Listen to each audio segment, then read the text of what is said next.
Y ojalá yo algún día mis circunstancias con mi familia cambiasen, porque yo no me quiero ver así, porque realmente lo que me da es pena. Mi madre se tiene que estar arrepintiendo el resto de su vida de haber hecho lo que ha hecho con su padre. A esta HP no la vuelvo a ver, no la vuelvo a ver más. No. Entonces es verdad que Raquel compra los regalos y él me dijo a mí, ¿te puedes creer, Lidia, que ha pasado el Día de Reyes y los juguetes siguen en el coche? Y yo vi a pues un abuelo desolado y Raquel decía, ya me encargo yo de hacerlo. Pedro quería hablar con su hija A solas. y no. Tuvo que acceder, es decir, Pedro que sí, y ver a su hija, a su pareja, que íbamos a llevar a los regalos a los niños, y cuando llegamos los regalos los cogieron y a los niños no los vimos nunca. Pedro se sentó, yo aquí a su lado, no le dejaba hablar a su padre, lo que le dijo es plan, lo que le quería decir, lo que la otra persona le había dicho que dijese, con su gorra y así. No nos pusieron ni un vasito de agua. Y cuando yo dije que mi marido, nos fuimos cuando me enganchó y me dijo lo que me dijo y vámonos de aquí. Lo que te dijo para que te agarró. A esta HP no la vuelvo a ver, no la vuelvo a ver más. Nos fuimos, cogió el coche, iba tan nervioso, pero ¿sabes por qué? Porque yo sé que se le había partido el corazón, conocía muy bien a mi marido. El dolor que tenía su padre es que sabía que había perdido a su hija, por cómo le habló delante del otro, todo. Yo nunca he dicho que sea por su culpa, vamos, por supuesto que no. Pero a los pocos días, por desgracia, falleció mi marido. ¿Sabes lo que dijo en el documental, no? Que iba haciendo eses, acordaros, porque la mosquera se hartó de echarle bebida sí. Y por eso porque iba borracho. Vergüenza le tenía que dar. Pero bueno, una vez más me vuelve a dar muchísima pena, porque una vez más, por conflictos de los adultos, salen perjudicados los niños pequeños. Mi madre se tiene que estar arrepintiendo el resto de su vida de haber hecho lo que ha hecho con su padre y que su padre se haya muerto y no se haya hablado con su padre. Y eso es una cosa que le va a pesar en su conciencia toda su vida. Y ojalá yo nunca tenga que pasar por ahí. Y ojalá yo algún día mis circunstancias con mi familia cambiasen, porque yo no me quiero ver así, porque realmente lo que me da es pena.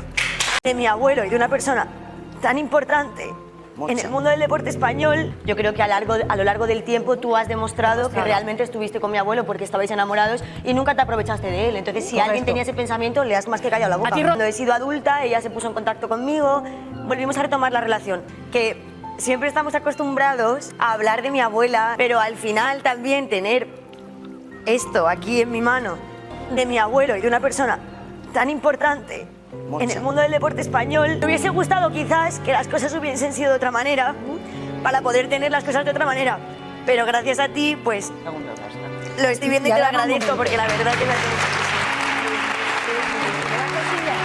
En ese documental que estáis hablando, porque yo soy muy clarita. me habéis pillado en un día un poco y no sé. Al ver las imágenes de Claro. tu madre hablando de ti, Que ¿no? al final se te remueve un poco todo. El hecho de que las cosas no hayan salido como deberían de haber salido no quiere decir que a mí no me alegre o que yo no empatice con ver imágenes con toda mi familia. O sea, que para mí es un orgullo. Yo jamás en mi vida ni he renegado ni renegaré de dónde vengo, ni por parte de mi madre ni por parte de mi padre. Estoy muy orgullosa de mis raíces. ¿Cómo recibió Pedro la noticia de que iba a ser abuelo? Lógicamente, que tu hija con 18 años pues se quede embarazada. Con 17. O, bueno, mejor dicho, con 17 y con 18 vaya, en fin, a tener una bebé. Hombre, pues fue una noticia un poquito... Pero luego le gustó, y sobre todo, ¿sabes lo que más le gustó? Ver la carita de Rocío. La propia Rocío Carrasco contó que su padre le pegó una torta cuando le dijo que estaba embarazada. No, no es cierto. Mira, Pedro no daría ni una torta ni una mosca. Jamás ha tocado a su hija, jamás. Su hija, al contrario, hacía lo que quería, entre comillas, con su madre y con su padre. Lo único que si su padre se enfadaba, pues dejaba de verle. Y su madre pues se callaba muchas veces para no perderla, así de claro. Abuchearon a Rocío Carrasco en el entierro. Quise ir con él, así de claro. Pedro estaba enamoradísimo de mí y yo enamoradísima. Y aún, mira que estoy fuerte y estoy, pero todavía esas imágenes Son terribles. me duelen y me hacen mucho daño. Quise ir con él, así de claro. No tengo ningún tipo de recuerdo de eso. Abuchearon a Rocío Carrasco en el entierro. Yo recordarlo, no lo puedo recordar porque yo no estaba... Pero sí que luego salió en televisión, porque pusieron imágenes, ¿no? Y Sí, personas que hablaban. Estaba allí, se le recogió con la prensa y todo el mundo en los abucheos que recibió Hombre, Rocío. y era porque en la calle estaba cómo se había portado ella y no lo habías contado tú. Correcto. Precisamente porque tú sí lo contaste después. Pero en ese momento todo el mundo ya sabíamos por la prensa que la relación no era buena. No, de hecho es que estuve antes con ella que la pude saludar y la vi tan rota, la vi tan mal que yo no entro en el tema de, que me parece un tema súper grave, el tema de su marido, ni juzgo, ni no juzgo, ni nada. Yo solamente la apoyo a ella porque es una persona a la que quiero, a la que tengo cariño y puedo entender la situación tan difícil que está viviendo. Y una cosa es lo que haya hecho su marido y otra cosa es lo que Raquel haciendo ella. Claro, pero es que hay mucha gente que está juzgando, perdona, a Raquel diciendo que interpretó el papel de su vida ayer, que no se la han creído. Dicen, es que ella es muy lista y sabe cómo convencer a la gente. Yo estoy absolutamente convencido de que independientemente de lo que haya hecho su marido e independientemente de lo que le haya contado a ella se ha creído la historia de su marido al 100%. Absolutamente. Ella se lo ha creído. Yo iba a decir... porque también he visto mucho en redes a raíz de ayer que empezaron a decir como que el hecho de que yo entrase ayer a dar un abrazo como que estaba preparado y tal. Quiero dejar claro que no había absolutamente nada preparado. Yo estaba detrás y le estaba viéndola. Entonces vi un momento, que es lo que tú acabas de decir, que la vi rota. La vi llorando desconsoladamente y nació de mí el decir, me gustaría poder darle un abrazo, porque al final ella siempre ha sido una persona que me ha apoyado a mí públicamente en todo y no me cuesta ningún trabajo pues darle también un poquito de apoyo. De verdad que eres... Ni de verdad ni de mentira. Y di delante de la cámara lo que has dicho aquí sentada. Pero dilo, Pues dilo tú, Rocío, Ha dicho que toda la familia de mí venían todos y que todos se pusieron así y que le hicieron así Pues porque eran gitanos. Perdona que yo estaba ahí. De verdad que eres... Ni de verdad ni de mentira. Si te voy a decir una cosa, prefiero tener a la familia Noemi ahí todos gitanos, que me siento muy orgullosa de que toda mi familia son gitanos. A mí no me eches... Para tu consuelo sí y para mi padre no. Estás hablando de sentimiento.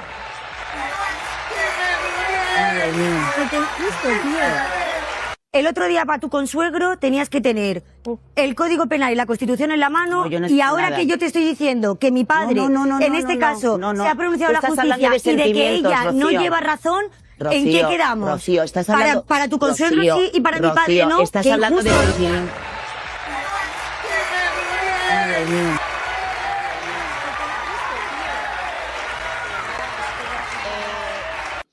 Terelu Campos lleva desde el viernes, que estuvo ahí sentada en De Viernes frente a Rocío Flores, fumando más que chino en quiebra, con todos los respetos a los chinos, fumando más que chino en quiebra. La gente vive con dos panes en los ojos, no quiere ver la realidad, porque tiene un ego... Tiene un ego, cuidado Terelu con los egos grandes. Mientras más grande es el ego, más baja es la autoestima. Entonces, en De Viernes, cuando estaba ahí Rocío Flores sentada en directo, bueno, pues se montó una algarabía, un lío pompero en las publicidades, porque resulta que cuando empezaron los cara a cara entre Rocío Flores y Terelu Campos, los que visteis el programa o lo hayáis visto después en diferido, os daríais cuenta, el público aplaudía, pero aplaudía que se dejaba las palmas de las manos sangrando a Rocío Flores y abucheaba a Terelu Campos. Esto no te lo vas a creer. En De Viernes, una sola frase de Rocío Flores dejó helado el plató y a Terelu sin salida. Respira hondo, porque lo que vas a escuchar cambia el guión. Luces de directo, cámaras tensas, silencio que corta. Y de pronto la pregunta trampa. ¿Siempre te hablaron bien de tu abuela? Es un anzuelo suave, pero afilado. Rocío mira al frente, levanta el mentón y clava el primer pilar de la noche. En su casa, su padre jamás habló mal ni de su madre ni de su abuela. Ni una sola vez. Ese detalle, dicho con calma, resitúa todo. No hay manipulación, no hay consignas, no hay guión de pasillo. Hay una hija que sabe lo que escuchó en su salón y lo defiende sin tartamudear. Ahí entra Terelu, como si el plató fuese suyo, a intentar corregir el relato con una muleta retórica. Quizá no te habló mal porque no te habló. Quizá ni bien ni mal. Es un recurso viejo. Diluir la afirmación. Sembrar la duda, recolocar a la hija en un rincón de confusión. Pero Rocío no traga. Ni un milímetro. Y aparece la primera grieta sonora de la noche. Me sorprende que digas eso porque a mí me has visto 3 veces contadas. 3 veces contadas. La frase cae como un portazo, porque no es una opinión, es un hecho. Y cuando pones un hecho sobre la mesa en pleno directo, el aire cambia de densidad El público lo nota, el presentador lo nota, y sobre todo, lo nota quien intentaba manejar la conversación. Entonces surge el nombre que abre heridas. David, el hermano, el corazón de todo. Terelu intenta abrigarse con él, envolverse en la manta emocional del amor incondicional y la cercanía, como si esa bandera le perteneciera por costumbre. Pero Rocío ha llegado con memoria y con preguntas sin miedo. Si de verdad sentiste ese amor, ¿dónde estuviste durante los peores años de David? ¿Dónde estaban tus llamadas, tus visitas? ¿Tu preocupación cuando todo se vino abajo? No hay grito, no hay aspaviento, hay cronología y hay ausencias. Y cuando señalas una ausencia con fechas, la retórica de Plató se queda sin luces. A partir de ahí, la tensión sube un peldaño. Terelu empuja una explicación de plástico. No tuve facilidad, había barreras. Y el Plató hace ese ruido silencioso que solo conocen los directos, incredulidad. Porque las barreras, cuando quieres de verdad, se saltan. Porque el teléfono no tiene alambradas. Porque una persona adulta, con agenda y con contactos, no necesita permiso para preguntar ¿cómo estás? Rocío lo huele, lo mapea y lo desmonta con la lógica del día a día. Si hubieras querido, habrías llamado. Y si hubieras llamado, él te habría respondido encantado. No es una consigna, es un hábito. A David no se le quiere hacia afuera, se le quiere de cerca, con hechos. La mesa se convierte en ring, pero no por el volumen, sino por la precisión. Terelu recurre a la escena paternalista de siempre. Eras una niña, ¿no recuerdas? Ibais a casa de mi madre. Y ahí, otra vez, la exactitud de Rocío corta como cristal. No tergiverses, no me cuentes una infancia de fotografía que no viviste conmigo. Las veces que coincidimos caben en una mano, y la relación con mi hermano no te habilita para reescribir mi historia. Esa palabra, reescribir, es clave. Porque esta noche no va de gritar más alto, va de quien sostiene los datos cuando te miran a los ojos. Y llega el chispazo que hace historia en televisión. El cállate mentirosa, que no es un estallido gratuito, es la defensa cruda de un límite. No vuelvas a colocar excusas en boca de mi familia. No vuelvas a levantar muros invisibles para justificar la distancia. No vuelvas a coger a David como escudo cuando te conviene y soltarlo cuando toca estar. Fue un segundo, una frase, un latigazo. Y en esos segundos, el relato se volcó. Porque de pronto, la audiencia no ve a una tertuliana veterana venciendo por oficio, ve a una hija ordenando el tablero con una mezcla de serenidad y rabia contenida que solo aparece cuando estás cansada de que otros hablen por ti. El presentador intenta ordenar el flujo, reconducir, pasar a otra cosa. Pero el plató ya tiene un pulso distinto. Rocío ha instalado un marco. Aquí no se discute de eslogans ni de titulares de pasillo. Aquí se habla de lo que hiciste y de lo que no hiciste. Aquí se pregunta por qué en los años más negros de David no levantaste el teléfono. Aquí se llama a las cosas por su nombre. Amor incondicional no es una frase bonita, es una lista de hechos. Y si la lista está vacía, el amor se queda en eslogan. En paralelo, asoma la sombra de Fidel y el eco de su influencia, como un apellido que no está en la mesa pero está en el aire. Rocío lo deja flotando sin convertirlo en protagonista todavía. Lo justo para que todos recuerden que el contexto importa, que quienes rodean a su madre han administrado silencios, narrativas y barreras.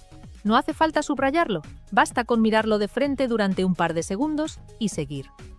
Porque la diana de esta primera andanada es otra. Desnudar la contradicción de quien presume cercanías que no ejerció, de quien reparte carnes de moral mientras firma ausencias de calendario. La cámara pilla gestos. Esa es la otra gran aliada de la noche. La boca apretada de una, la mandíbula rígida de la otra, el parpadeo que delata nervio, el aplauso que entra tarde porque al público no le da tiempo a pactarlo. Y por encima de todo, la mirada de Rocío, que hoy no es la de la chica abrumada por el ruido, hoy es la de la mujer que ha decidido recortar el plano y hablar en singular. Yo en mi casa escuché esto. Yo con mi hermano viví esto. Yo no te vi más que unas pocas veces. El yo que incomoda porque no se puede editar. Cuando Terelu intenta abrigarse en el pasado remoto de una niña sin recuerdos, Rocío pone sobre la mesa el tiempo adulto. Cuando ya eras mayor, tampoco estabas. Cuando ya no había excusa de cunas y meriendas, tampoco estabas. Cuando David necesitó apoyo de verdad, tampoco estabas. Y ese tampoco estabas no necesita un decibelio más. Porque todas y todos entendemos la diferencia entre decir te quiero mucho en una entrevista y estar en los días en que el mundo duele. La audiencia lo percibe como percibe el frío de una habitación sin mantas. No hace falta que te lo expliquen. Por eso, cuando el programa pretende saltar de tema, el eco queda vibrando. Y ese eco es el auténtico estallido en directo, no es un grito, es un marco. A partir de ahora, cada vez que alguien intente usar a David como adorno sentimental, la gente va a recordar esta noche. Va a recordar la pregunta que de verdad importa. ¿Qué hiciste por él cuando nadie miraba? Va a recordar que no se puede abrazar a un hermano con discursos de plató mientras se ignoran 5 años de tormenta. Va a recordar que las palabras sin calendario no valen. Y sí, hubo un instante de aplausos, hubo un intento de pacificar con fórmulas, hubo miradas cruzadas pidiendo que la sangre no llegara al río. Pero el daño ya estaba hecho, o mejor dicho, la verdad ya estaba dicha. Porque lo que de verdad fulmina en directo no es la bronca, es la precisión. Y esta noche, la precisión iba del lado de Rocío. Si escuchas con cuidado, notarás otro matiz. No hay venganza en su voz, hay cansancio. Cansancio de que la pinten como una pieza secundaria del relato de otros. Cansancio de que la desarmen con paternalismos. Cansancio de que le nieguen la memoria que sí tiene y la experiencia que sí vivió. Ese cansancio es combustible de verdad, por eso su tono no se desboca, por eso elige frases cortas, por eso vuelve una y otra vez al mismo punto. Hechos. Y aquí es donde el estallido se convierte en línea de tiempo. Lo que empezó como una pregunta inocente a la nieta sobre su abuela, derivó en el espejo más incómodo para quien presume de cercanía sin demostración. La televisión en directo tiene estas cosas. Cuando la verdad entra, no hace ruido, pero lo cambia todo. No hace falta que nadie suba la música, no hace falta una gráfica roja. Bastan 3 anclajes. En mi casa no se habló mal, me has visto muy poco, y si querías estar, habrías estado. 3 llaves que cierran el paso a la retórica y abren la puerta a lo que viene después. Porque lo que viene, y lo intuyes desde ya, es el nombre que todos esperan. El que nunca se cita del todo y está en todas las frases. La sombra que se proyecta detrás de cada excusa, el gestor de silencios, el administrador de distancias. Pero esa pieza, déjala respirar. Hoy, en este primer golpe, el estallido en directo es patrimonio de Rocío. Se planta, enumera, señala, protege a su hermano y devuelve cada bala con una pregunta que no se puede esquivar. ¿Dónde estabas cuando él te necesitaba? Y sí, la televisión seguirá buscando el espectáculo, los cortes, el minuto caliente, pero la audiencia, que no es tonta, se queda con lo que no se despega del pecho. Esta noche, lo que no se despega es esa defensa brutal de David y ese retrato frontal a Terelu, sin perifrásticos, sin tapices, sin oropeles. Por eso el plató se heló unos segundos. Por eso el rumor de las gradas cambió de nota. Por eso aquí, ahora, la balanza se inclina. Quédate con esta imagen para la memoria. Una mujer joven que ya no pide permiso para contar su casa, la estructura entera de un programa girando para seguirla, y un apellido que tendrá que responder más temprano que tarde. No es ruido, es un punto de inflexión. Y apenas estamos empezando. Esto empieza en el centro exacto del huracán, David. No la pose, no el plató, no el ruido. David. El hijo que muchos nombran, pocos conocen de cerca y casi nadie defiende con hechos cuando no hay cámaras. Por eso la mirada de Rocío esa noche pesa más que cualquier tertulia. No está hablando para ganar puntos de plató.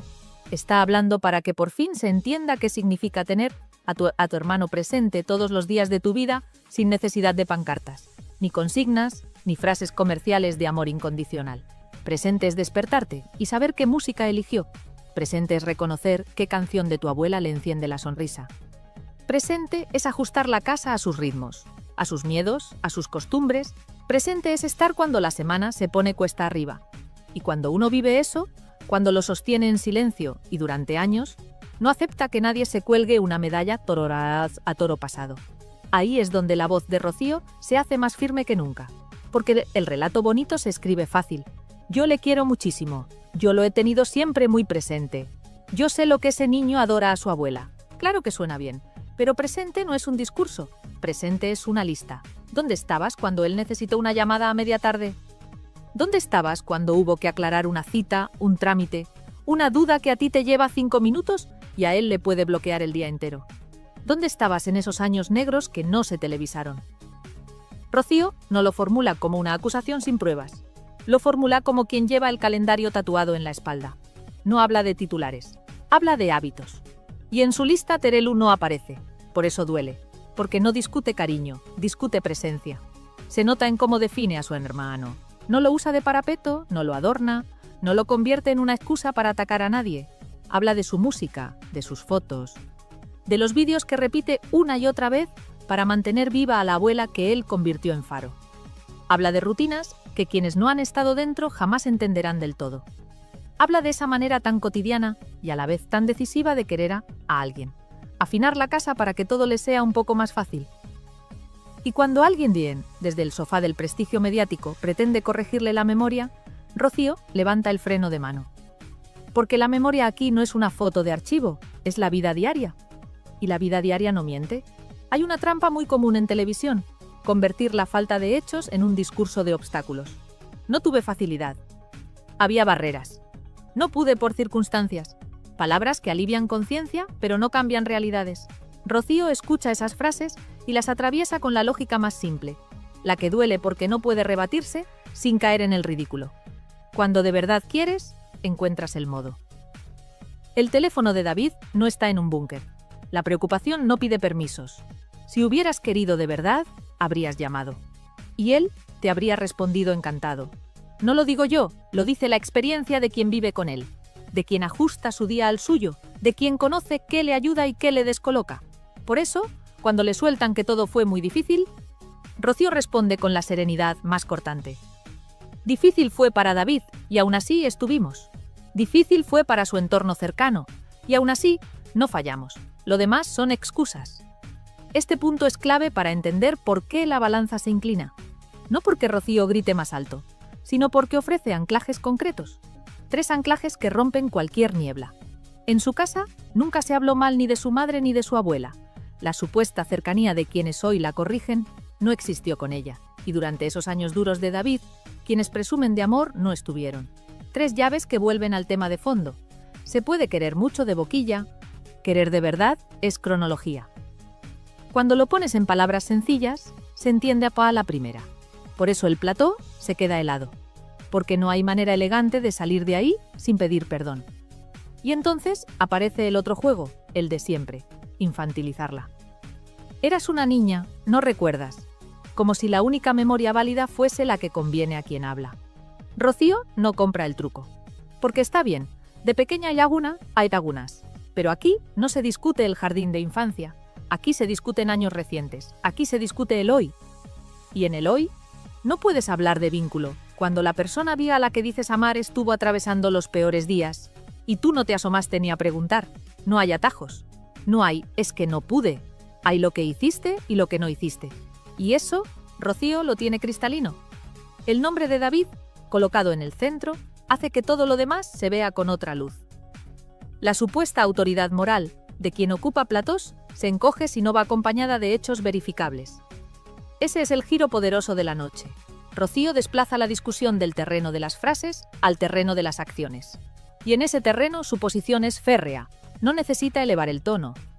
Le basta con recordar que si de verdad hubieras sentido ese amor incondicional que proclamas, lo habrías demostrado cuando él necesitaba manos, no minutos de televisión. La audiencia mayor, la que entiende de cuidados y de sacar familias adelante con lo justo, reconoce esa verdad aunque no la diga nadie más. En paralelo, asoma un eco que no hay que subestimar. El de quienes han gestionado silencios alrededor de David. Rocío no lo convierte en protagonista, pero lo deja presente como bruma. Hay decisiones que apartan, hay agendas que convienen, hay relatos que se sostienen mejor si David es un trofeo discursivo y no una persona con necesidades reales. Y ahí, sin entrar todavía a fondo, Rocío dibuja un perímetro. Con mi hermano no se juega, no se usa como comodín, no se le invoca para ganar tertulias. No se le convierte en excusa para atacar al padre ni para blindar a la madre. Se le respeta con hechos, se le cuida, se le protege. Ese es el contrato. También hay un gesto muy maduro en su manera de dirigirse al público. No busca piedad, no busca victimismo, no busca aplausos fáciles, busca que se entienda. Sabe que hay quien nunca la querrá entender. Da igual cuántas veces lo explique, y aún así lo explica otra vez, con frases cortas, sin barroquismo, sin florituras. En mi casa no hubo veneno. En mi casa hubo música, hubo fotos, hubo vídeos. En mi casa hubo un padre que colocó a su hijo en el centro y una hermana que estuvo.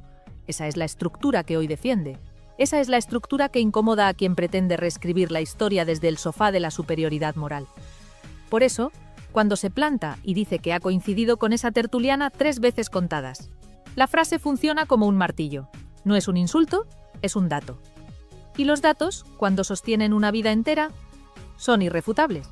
Puedes adornarlos con recuerdos vagos, puedes corregir tiempos, puedes repartir insinuaciones, pero no puedes inventarte una cercanía que no ejerciste. Y si tratas de hacerlo, te vas a encontrar con esta versión de Rocío. La que ya no se deja tutelar, la que no teme el gesto serio, la que pone límites con educación afilada. Mientras tanto, el público hace su propio recuento. A las personas mayores, a las que han cuidado hermanos, hijos, padres, abuelos, nadie les tiene que explicar que el amor se mide en constancia. Y cuando escuchan «no tuve facilidad», lo traducen sin esfuerzo. «No te dio la gana». Por eso los aplausos entran raros. Por eso las caras se tensan. Por eso el presentador intenta avanzar sin conseguir borrar el eco. La verdad sencilla se pega como pegamento de colegio. No la despega ni una escaleta bien escrita. Hay además un detalle que pasa rápido y conviene subrayar: la defensa del espacio íntimo. Rocío no convierte a David en espectáculo. Habla lo justo, delimita, se reserva. Lo nombra para protegerlo, no para exhibirlo. Y cuando alguien pretende usar su nombre como arma arrojadiza, baja la persiana. Ahí también hay una transformación. Ya no es la chica a la que pueden moldear con frases hechas. Es la mujer que define qué entra y qué no entra en su casa. Y que no va a permitir que se crucen ciertas líneas con la excusa de que la audiencia quiere saber. La audiencia quiere verdad, sí, pero no a costa de humillar a quien no puede defenderse en igualdad. En ese cruce, la figura de Terelu se achica, no por ella, sino por lo que dicen sus ausencias. Si tu vínculo con David existiera de verdad, estaría sostenido por señales rastreables.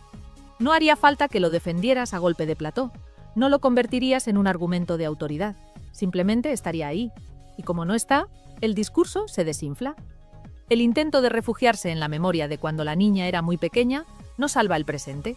El presente exige otra cosa: hechos. Y esa palabra, en boca de Rocío, suena a sentencia. La noche, entonces, gira alrededor de una idea muy simple, casi doméstica. Querer es cuidar. Querer es atender. Querer es levantar el teléfono, es aparecer, es preguntar sin hacer ruido, es estar. Todo lo demás es decoración. Y como hoy el programa ha mostrado imágenes, gestos y silencios suficientes, el público puede completar la ecuación sin que nadie le dicte la conclusión. Cuando alguien presume de amor y otra persona le contesta con un calendario vacío. ¿Se entiende quién lleva razón? Así que sí, el centro del huracán es David. Pero no como figurita de porcelana para lucir en el discurso, sino como persona real que necesita constancia real. Alrededor de ese centro, Rocío ha construido la defensa más difícil, la que no se apoya en gritos, la que no utiliza la lágrima, la que no mendiga comprensión. Se apoya en todo lo que hizo cuando nadie miraba. Y esa piedra, cuando cae en mitad del plató, levanta una ola que arrastra las posturas impostadas. A partir de ahora, quien diga «le quiero muchísimo», tendrá que enseñar la agenda. Y aquí, con la emoción domada y la verdad puesta en orden, se abre la siguiente puerta sin necesidad de rótulos ni fanfarrias. Si hubo barreras, ¿quién las puso? Si hubo silencios, ¿a quién beneficiaron? Si hubo relatos, ¿quién los dictó y por qué? Son preguntas que ya están en el aire. Preguntas que la audiencia se hace sola cuando termina el directo y apaga la tele. Preguntas que, cuando se respondan, terminarán de explicar por qué esta noche, por fin, el centro ha sido David y la voz que mejor lo ha cuidado ha sido la de su hermana. Y esta noche, en De Viernes, entre explosivas imágenes y aroma de exclusiva, ese muro tiene nombre en la conversación de la calle, la dirección férrea de Fidel y la sombra constante de Rocío Carrasco. No hace falta señalarlos con el dedo para notar su peso. Basta escuchar cómo se congelan las frases cuando aparece el tema de David Flores, cómo se acelera la mesa cuando Rocío pone una fecha, cómo se apagan las sonrisas de plató cuando la hemeroteca entra en escena. Última hora. El guión cómodo ya no sostiene el escenario. La dinámica se repite como una coreografía. Se invoca a David como bandera moral, se presume amor incondicional, se pinta un cuadro de cercanía, Y justo cuando parece que todo quedará en palabras bonitas, entra Rocío con su lista de hechos. No hay grito, no hay efectismo, hay vida diaria. Si de verdad querías, habrías llamado. Si de verdad estabas, alguien lo habría visto. Si de verdad te preocupaba, existirían rastros, no solo eslóganes. Y en ese choque, el muro se vuelve visible, porque cuando alguien responde no tuve facilidad, la audiencia sabe traducirlo. Hubo control. Control del tiempo, control del acceso, control del relato. Salseo con fundamento, polémica que no necesita adornos. El cariño sin pruebas se deshace como azúcar en café. ¿Aquí la sombra de Rocío Carrasco pesa? Claro que pesa. Durante mucho tiempo marcó el ritmo del discurso con una precisión quirúrgica. ¿Qué se cuenta? ¿Cuándo? ¿Desde qué ángulo? Pero esta noche la cámara encuadra a vuestra otra Rocío, la hija, y el plano cambia. Ella habla de lo que importa de verdad, la música que alegra a David, las fotos que le devuelven a su abuela, las rutinas que le ordenan el día, los cuidados que no buscan foco ni aplauso. Ese presente pulveriza el decorado, y cuando el decorado se cae, la sombra ya no intimida, solo proyecta dudas. Si todo estaba tan claro, ¿por qué la hemeroteca lo contradice cada vez que se repasa con calma? Miremos de frente el nombre que tantos prefieren rozar, Fidel. No como villano de novela, sino como gestor de silencios. No lo verás gritar en la mesa, pero lo intuyes en los márgenes. Vetos que nadie firma, permisos que nadie reconoce, puertas que solo se abren para algunos. La sensación no es gratuita, es la que deja el patrón cuando se repite demasiadas veces. Y hoy, ese patrón cruje, porque la psiquermana de David no está dispuesta a que el chico sea una moneda retórica en discusiones de sofá. Hoy lo ha colocado en el centro con hechos, y cuando eso pasa, los administradores del relato se quedan sin aire. La inversión del guión se mide en detalles. Antes bastaba con infantilizar. Eras una niña, ¿no recuerdas? Hoy, Rocío trae el calendario adulto y lo deja encima. Antes, bastaba con envolverse en la etiqueta de amor incondicional. Hoy, ese amor se pone a prueba con llamadas, visitas y presencia.